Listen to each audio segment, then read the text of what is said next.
Dave Talks Comics, Episode 51, Super, Hourman, and Hard Time.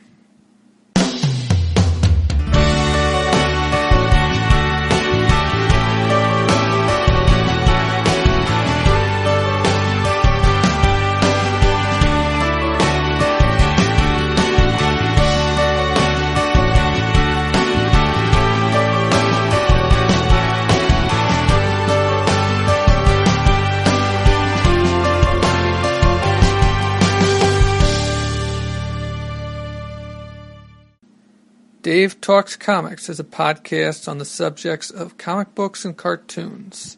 I talk about comics I have read and cartoons I have watched. Dave Talks Comics can be found on the web at davetalkscomics.com, on Twitter at Dave Talks Comics. Email can be sent to davetalkscomics@gmail.com. I talk from my notes on these comics. I don't go panel by panel. I try to do more than just summarize the stories. This podcast is not spoiler free. I try not to spoil everything, but in the process of talking about these comics and cartoons, I may spoil them. I will probably spoil them in some way. On this episode, I will be talking about the movie Super, which was directed by James Gunn, who also directed Guardians of the Galaxy. I'll also be talking about issues 11 through 13 of Hourman. And I'll be talking about the first 6 issues of Hard Time.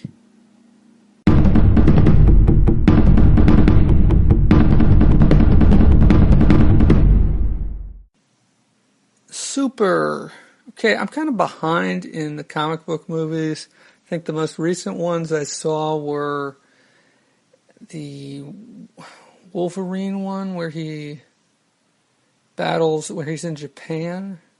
And now I'm drawing a complete blank on what that was called. I think it was called something other than just the Wolverine. And I also saw Thor recently, but that was the first Thor film. So I have not seen Thor 2 yet. I have not seen Captain America 2 yet. I have not seen X-Men Days of Future Past. And I have not seen Guardians of the Galaxy. Now, Guardians of the Galaxy is directed by James Gunn.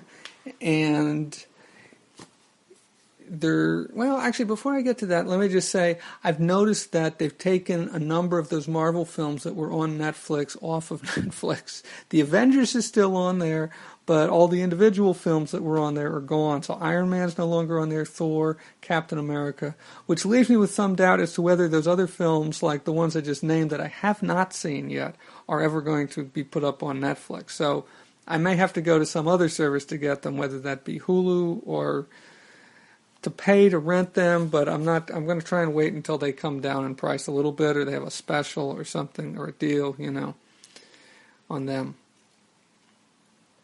Anyway, so the director of Guardians of the Galaxy is James Gunn, and while Guardians of the Galaxy is still out in the theaters and is obviously not available on Netflix yet, or even online for streaming by any service, at least not legally, I don't think, there is another of his films available, which is kind of a superhero film.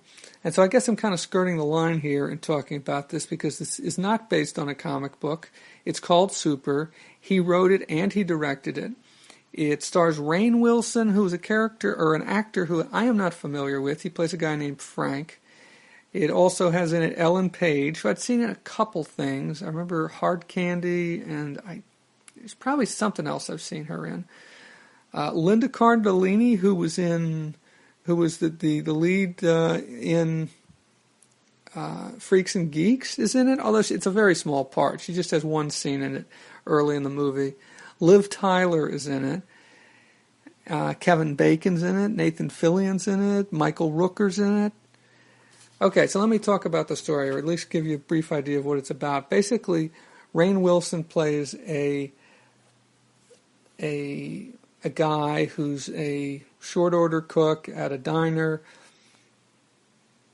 He's married to Liv Tyler. She plays her character's name is Sarah, and she is a recovering alcoholic and drug addict. And basically the movie opens with her running away, leaving him for this drug dealer who's played by Kevin Bacon. And at first he just tries to get her back. He's not a superhero. He's nothing. He's just a cook. And he tries to go and get her back and basically gets rebuffed. So he's trying to figure out what to do about it. He sees a television show on a Christian television network where has a superhero in it who's played by Nathan Fillion, called the Mighty Avenger or something like that. And he takes some inspiration from this and decides he needs to make himself a costume, become a superhero, and that's how he'll get Sarah back. And, that doesn't work out at first. And so then he goes to the comic book store, and that's where he meets Ellen Page's character. Her name is Libby, and she is she's one of the people who works at the comic shop, and so he's asking her for advice, like on which comic books. He asks her for advice. Okay, so which comic book characters don't have superpowers? They just use a weapon or something.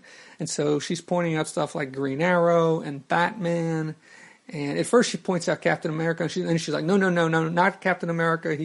He's a super soldier. So I don't remember if she pointed out any that were Marvel characters. Those are the only two that leap to mind. I mean, I would have thought that Daredevil would have been a good pick, but then again, I guess Daredevil does have superpowers. He does have that. He's blind, and he's got blindness I don't think would be considered a superpower, but he has the radar vision, or whatever you want to call it, the radar sense. So I guess maybe Daredevil wouldn't be a good choice in that regard. So he looks through these comic books, and he's watching this Christian television show about which is very funny. This stuff is done. There's a real balance here in this movie between serious and humor, and this TV show that he watches is really done very tongue in cheek, and it's very. It wasn't the sort of thing that I laughed out loud about. Well, maybe a little bit, but it did definitely made me smile, and. So he gets a pipe wrench, basically, and he starts using a pipe wrench. He starts beating up drug dealers and other people. He beats up some guy who cuts in line at a movie theater when he's going to see a movie. And so he gets... I guess I'm giving away a lot of the movie here, but basically what ends up happening is eventually Libby figures out that he calls himself the Red Bolt, I believe it is. And Libby figures out that he's the Red Bolt. No, the Crimson Bolt. The Crimson Bolt. And she wants to be his sidekick, and she's designed a costume, and eventually he at first he says no, but then he gets injured, and he goes to her for help, and so he agrees to let her be his sidekick, and they take on the bad guys, and it's pretty violent.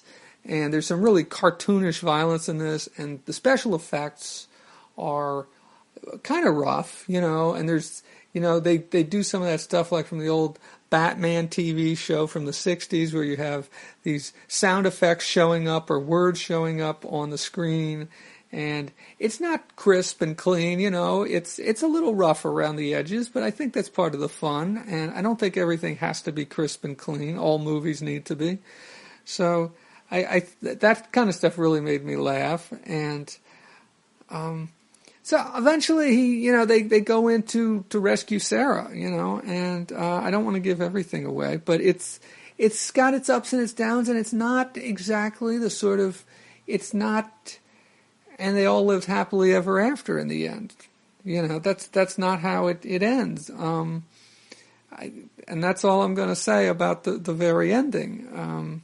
There are some, like I said before, the violence is very cartoonish. There's some leaps. His costume is a little rough, but that's probably more realistic than having a costume that is perfect looking, that, fits like a glove on somebody. His cartoon, there's times where his mask gets kind of turned to the side or stuff like that, So in some ways, it's more realistic, and that's kind of neat,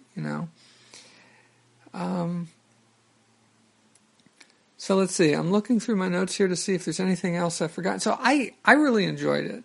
I mean, I really thought it was a good movie. Is it perfect? No. It's available on Netflix, though, which those Marvel films are not currently, with the exception of Avengers.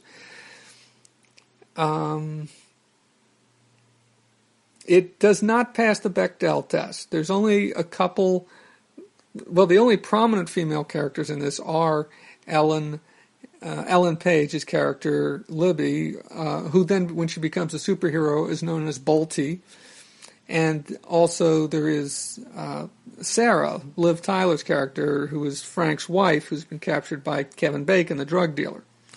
A couple other actors I should mention. Michael Rooker's in it. He's the one who plays Merle on The Walking Dead, or played Merle on The Walking Dead. And I'd seen him in a number of other films like Sea of Love, and I think he was in JFK going back. I think Sea of Love is the first thing that I saw him in. But he plays one of Kevin Bacon's henchmen, and Andre Royo is in it. He has a small part in this. It shows up in a few scenes. He's Frank's co-worker at the diner, and he was also in The Wire, the show which I guess is going to haunt me for years because I didn't like it, but I'm going to continue to see these actors in various places.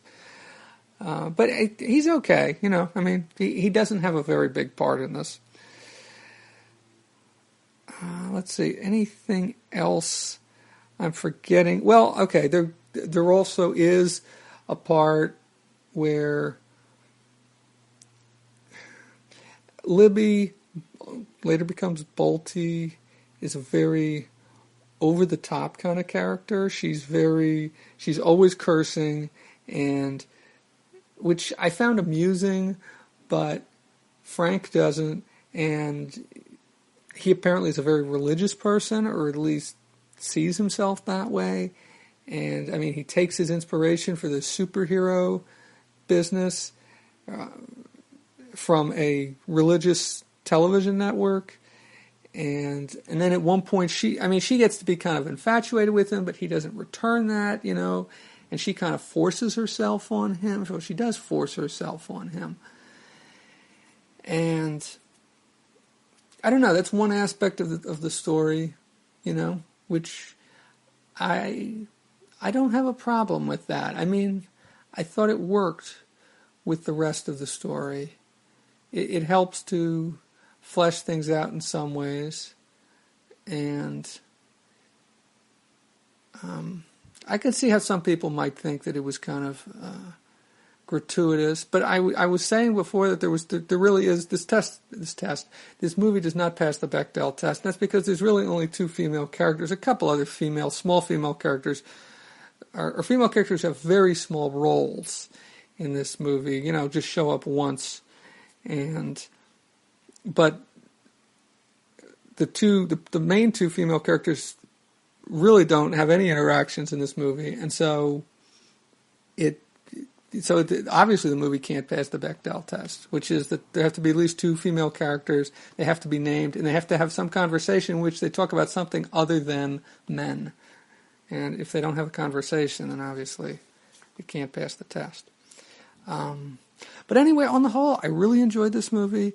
I had no problem with the violence or with the way it was portrayed. I thought, that was part of the whole message of the movie.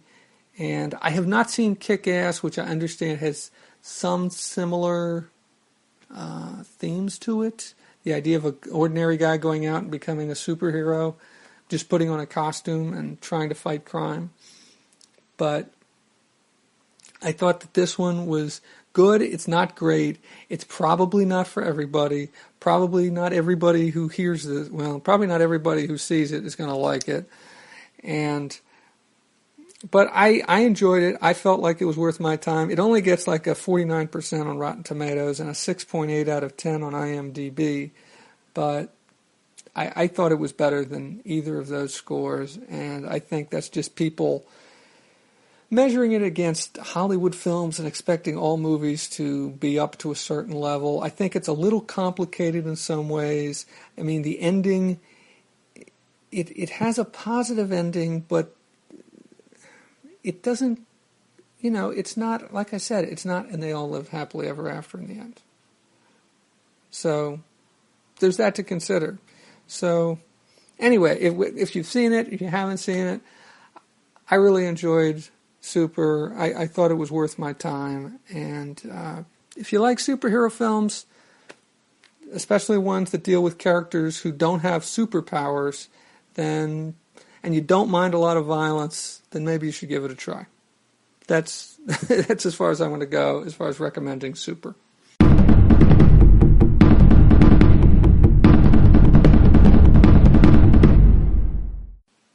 Hourman, numbers 11 through 13. And Hourman, well, an Hourman story from the Golden Age as well. So these are the last 3 issues of Hourman that I have, but Hourman goes on through issue 25. So these 3 issues are a storyline called Hourman 1 Million, which is connected, I guess, to the DC 1 Million storyline from around the year 2000. And I have not read it, the DC 1 Million storyline. This is my only connections, as far as I can think of, to the DC 1 Million storyline. I believe there are some trade collections of it. So, for the most part, this story takes place in the 853rd century, which is where Hourman is from. You have the Justice Legion A, I believe it is called, that he time travels into the future and meets them, and he used to be part of them before he moved to the late 20th, early 21st century. Hourman is, of course, an android, and when he arrives back in the 853rd century, they are a little shocked that he diminished his powers, as he did very early on in this series, by giving up some of them, and that was because he was battling Amazo, who was able to absorb his powers and made Amazo that much more powerful. I like this. I got to say, on the whole, the story, I like the promise of it a little better than I liked the way it panned out. I mean, it's amusing, it's fun, but it's not. It wasn't quite as deep as I would like it to be. There are some moments in this series so far that have been nice character moments, but there are also times where the series feels a little surface level, and I don't know, it just feels like they're going through the motions with the same characters over again. So it makes it hard for me to give it a glowing recommendation to everybody, but I'm enjoying it enough that I'm still reading. So the story is basically split in two. You have Hourman in the 853rd century, along with Justice Legion A. And Justice Legion A is basically made up of characters who are similar to the Justice League. You have a Superman, a Batman, a Wonder Woman, an Aquaman, a Atom, a Flash. But their powers are slightly different. Like, Superman has all sorts of, like, ESP and all sorts of other powers. And all of these characters look a little different than they do, at least a little different than they do in the than their 20th century versions of them, 20th and 21st century versions of them.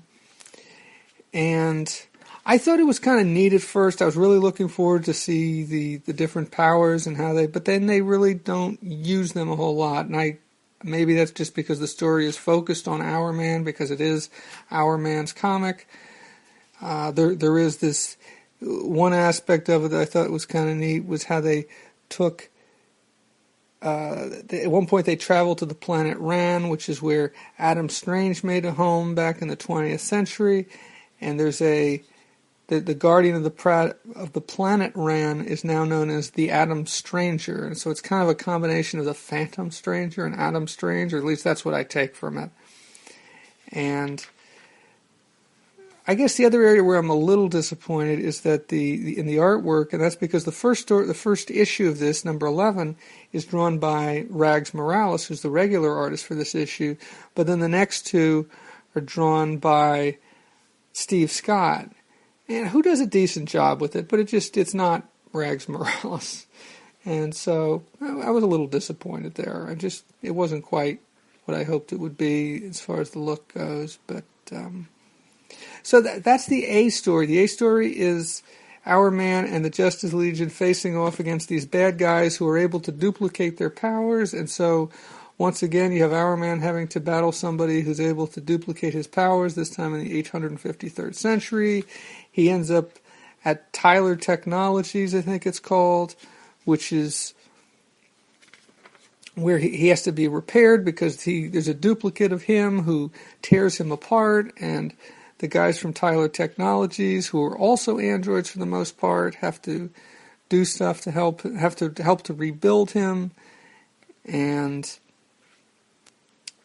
let's see, what else am I forgetting here? Well, then Metron shows up, who's of the New Gods, and Rex Tyler is in this. The original Hourman shows up very briefly in this.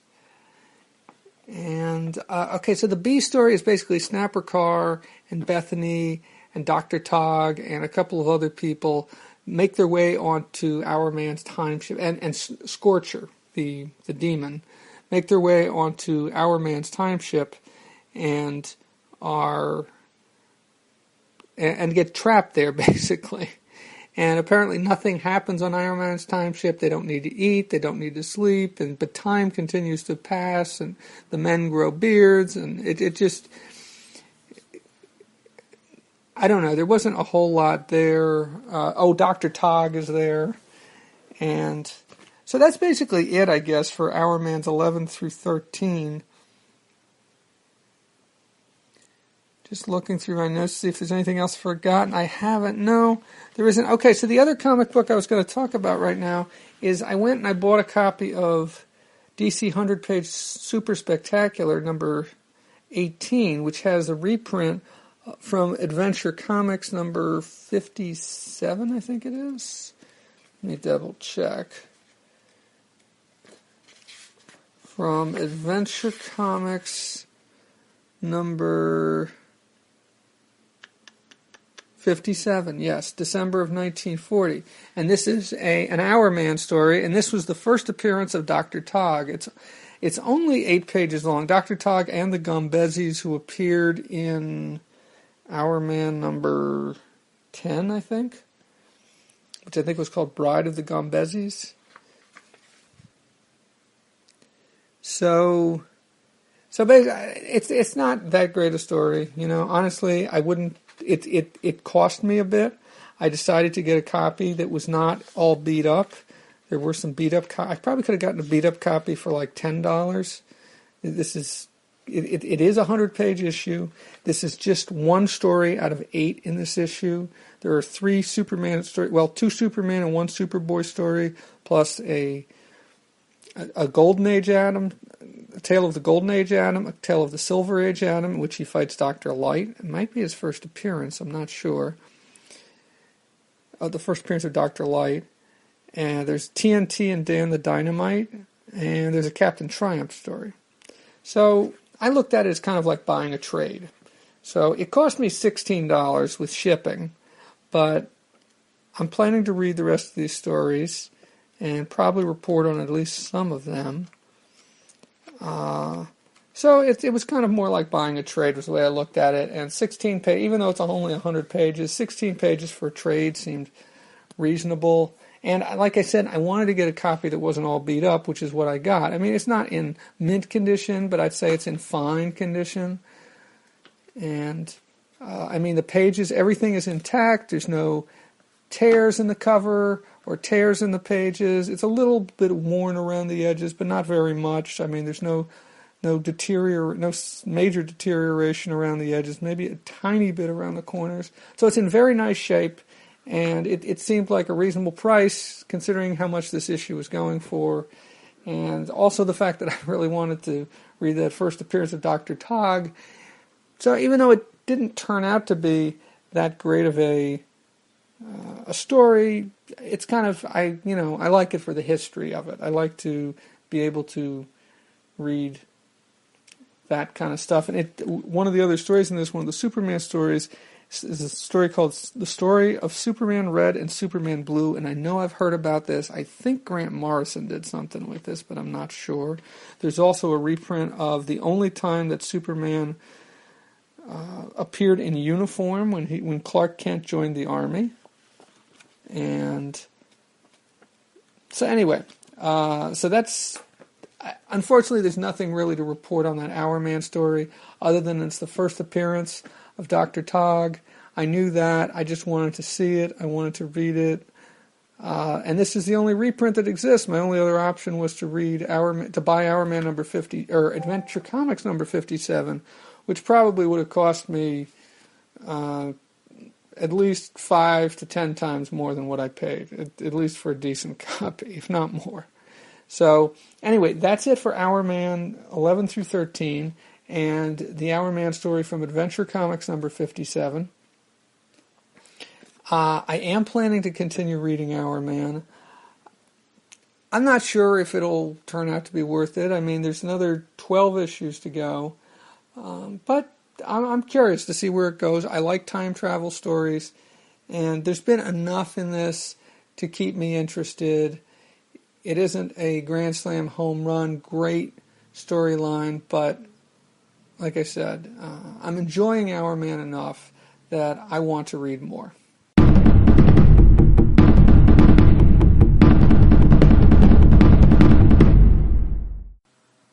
Hard Time, issues 1 through 6. This is a comic book by Steve Gerber and Brian Hurtt. I believe the colors were by Lee Lowridge. No, they're not. Brian Haberlin and Avalon Studios. Okay. Hard Time was part of the Focus line, which was a small... this originally came out in 2003, I believe, and Hard Time ran for about 12 issues. This collection collects the first 6. I bought this back in 2004 when it first came out. The story is about a kid who was involved in a school shooting. He and his friend planned this. They plan this event where they're holding up. They basically go into the school with guns, and they've got one of the classrooms at gunpoint. And the main character in the story, Ethan Harrow, doesn't want to do anything, but his friend apparently does, and he's ready to kill some people. And when he finds out what his friend is up to, he kind of goes nuts, and this spirit comes out of Ethan and kills his friend. In the aftermath of this, Ethan gets arrested, of course, and gets sent to jail. Even though he's only 16, he's sent to Hard Time at a state penitentiary, which hence the title, Hard Time, of the series. So he's a 16-year-old kid doing time for murder and other stuff.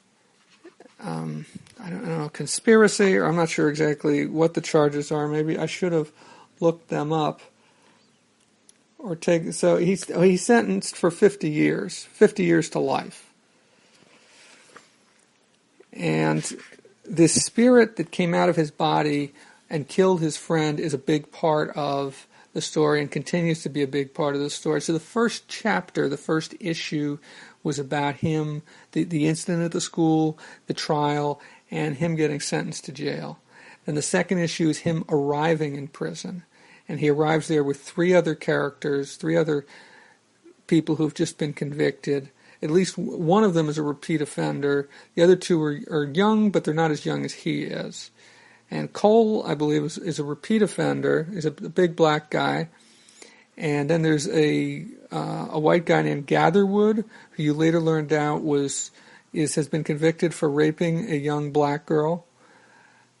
And then there is a gangbanger named Lopez, who I believe also goes by the name Arturo, which is short for Arturo, his first name. And so this series, I really like it. It really works well. There's a lot of interesting characters, both the ones that he arrives at the prison with, and each chapter, it doesn't feel like there's any padding at all in this series. It always feels interesting. It always feels like something's going on. There are a number of people that Ethan has run-ins with in the prison. There's a preacher who goes by the name of Gantry, which I think is a nickname. I don't think it's his real name, because I think it's a nickname along the lines of Elmer Gantry, which is a film, I think, starring Gary Cooper. I'm not sure. I haven't looked that up. And Ethan also has run-ins with a group of neo-Nazis, I guess, white pride group, who expect him to join their group, and then he doesn't, and he gets roughed up a bit by them, and then the next night while he's sleeping, the spirit that killed his friend goes out of his body and beats the crap out of this guy who beat him up, and really beats him up badly, so he's in a body cast in the prison hospital. And then they want to know how he did this or what he did. And of course, this isn't a world where supernatural things normally happen. So this is not taking, even though this comic book was produced by DC, it does not take place in the DC universe, from what I can tell. So there's a lot of interesting character interactions. Then Ethan goes to work at there's a workshop in the prison where he works fixing electronic gear and stuff like that. And then he has this confrontation with the preacher, which results in the preacher getting killed.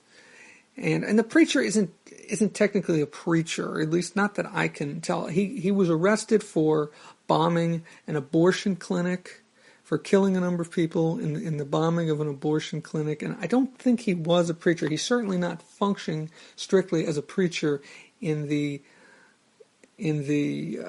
prison.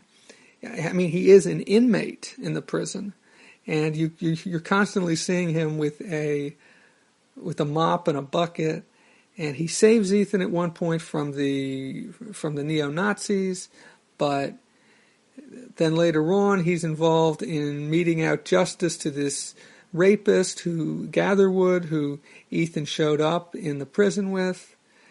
And then Ethan realizes that he's coming to some sort of a confrontation, because at first the Gantry is trying to convert him over to his side, and Ethan doesn't want anything to do with it. And there's all these different forces pulling at him in different directions. On top of that, there's a situation with his mother. His father is out of the picture. I don't remember if they give any explanation if his father left them or if his father died or what happened.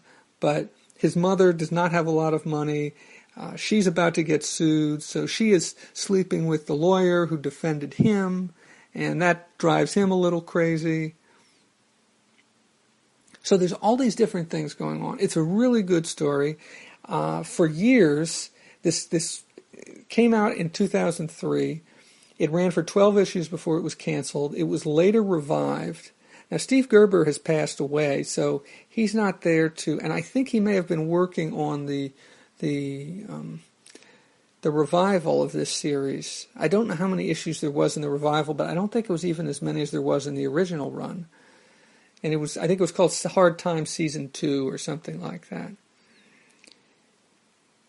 But for years, there was just the collection of the first 6 issues, and the other issues 7 through 12 were out there, and I thought about buying them. But then finally, last year in 2013, they collected the issues 7 through 12, and so I bought that recently. So I'm going to be reading that pretty soon, and I will be recording on that. Although I don't have a lot of faith that it's going to end that it's not going to end with a cliffhanger.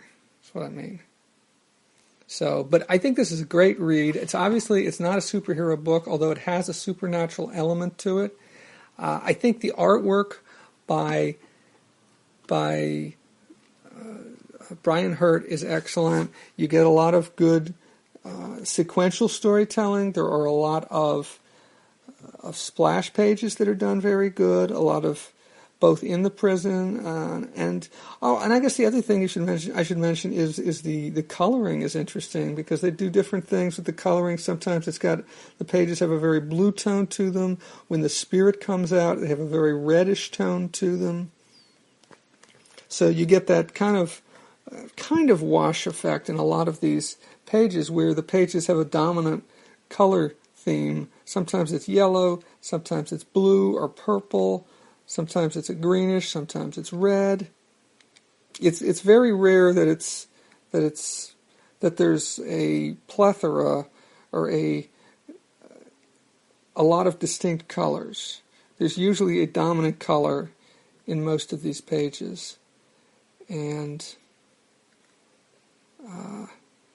there's, like I said, a lot of the splash pages. Some of them aren't exactly splash pages, but they are pulled back where you're getting everything's kind of small, but you're getting a lot of detail, and it's just very well handled. And basically, this book ends with Ethan getting put into solitary for, I think it's 30 days, and so I'm interested to see where it goes next. And I mean, unfortunately, there's only 6 more issues. If I enjoy it enough, I will certainly search out and find those issues of the second season to see what they're like. I'm not sure if Briann Hurtt did the art on those, but I'm pretty sure they were also written by Steve Gerber. So that's it for Hard Time, and the collection is called 50 to Life. I think you can still find this at a reasonable price. I'm not sure if it's... I don't think it's in super high demand, so I think you can... I don't think you should have to pay too much for it if you go through Amazon or one of the other services. Or look for it you might be able to find it at a comic book convention. But I would strongly recommend this to anybody to whom this sounds interesting, this sort of prison drama or crime, well, not exactly crime drama, prison drama, teenage drama, called Hard Time. And the first collection is called 50 to Life, and it's written by Steve Gerber and drawn by Briann Hurtt, and I thought it was quite good. I really enjoyed it.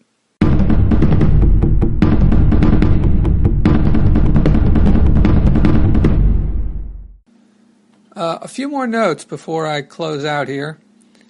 I just want to say that I recorded these segments in this episode several weeks ago, in early September.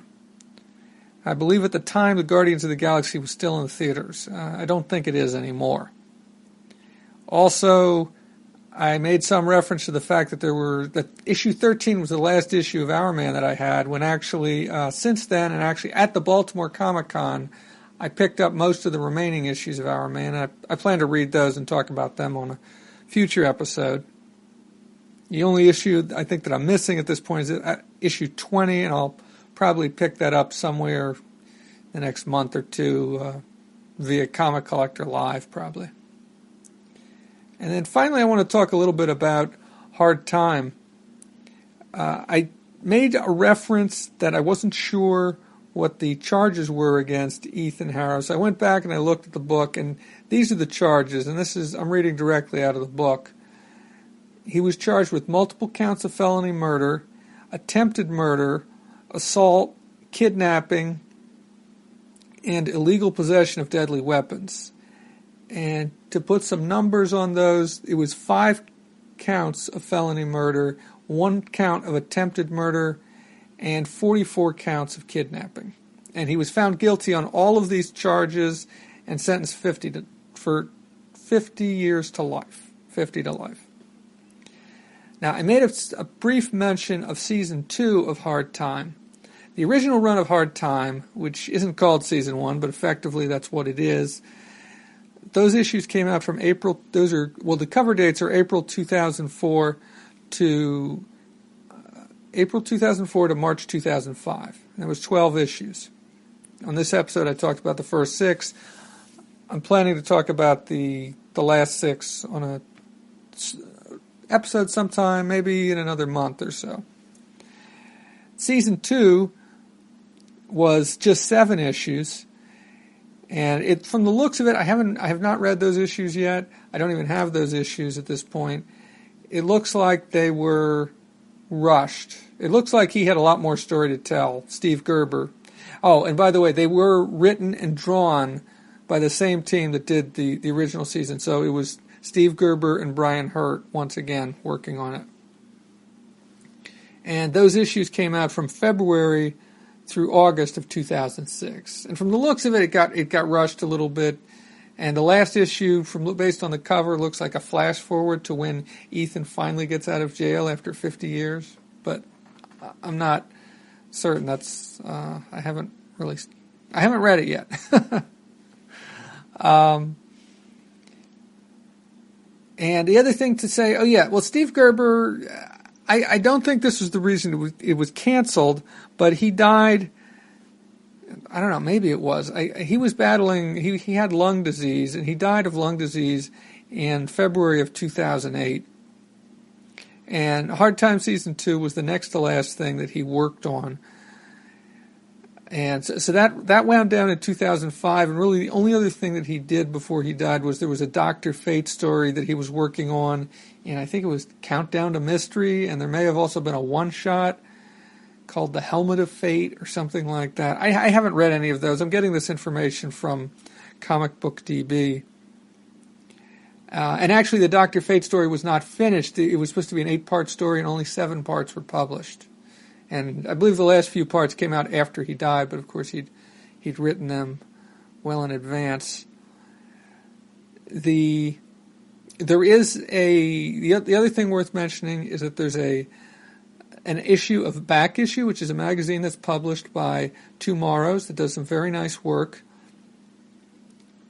The issue 31 of Back Issue was the Steve Gerber tribute issue, and they talk about all the things he worked on. I think there's even an article in there on Hard Time. I've read some issues of Back Issue. I have not read that one. I don't have that one. Even if you can't find a physical copy of it, they do sell PDFs, so you can get an electronic copy of that if you're interested. And I think they're very reasonably priced. I mean, I think it's only a couple dollars or maybe $3 or $4 for an electronic copy, so you're not going to spend an arm and a leg. And certainly cheaper than buying a physical copy from them. You might be able to find it for just a couple bucks, though, at a convention in a back issue bin or something like that. I'm not sure.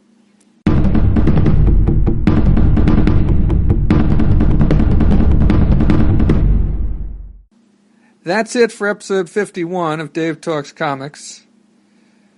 As you may have heard, I made reference to Comic Book DB, which is a site that I frequently use. They can be found at comicbookdb.com, as in comic book database. And I also use the Grand Comics database, which can be found at comics.org. Questions or comments about this episode can be posted on the episode page at davetalkscomics.com or tweet them to @DaveTalksComics. You can also email your questions or comments to davetalkscomics@gmail.com, and that is a new email address. The old one is still up and running, but I decided I don't see the point in paying for email if I'm not getting much email, so I signed up for a Gmail since that's free. And also, I have set up a Facebook group for Dave Talks Comics, and that can be found at facebook.com/Dave Talks Comics, and I'll be posting episode links there. I'm not going to go back and post all the old ones, but I will be posting any future episodes there. And I think I started with episode 50, was the first one I posted there. Next time on Dave Talks Comics, I will be talking about some books that I bought.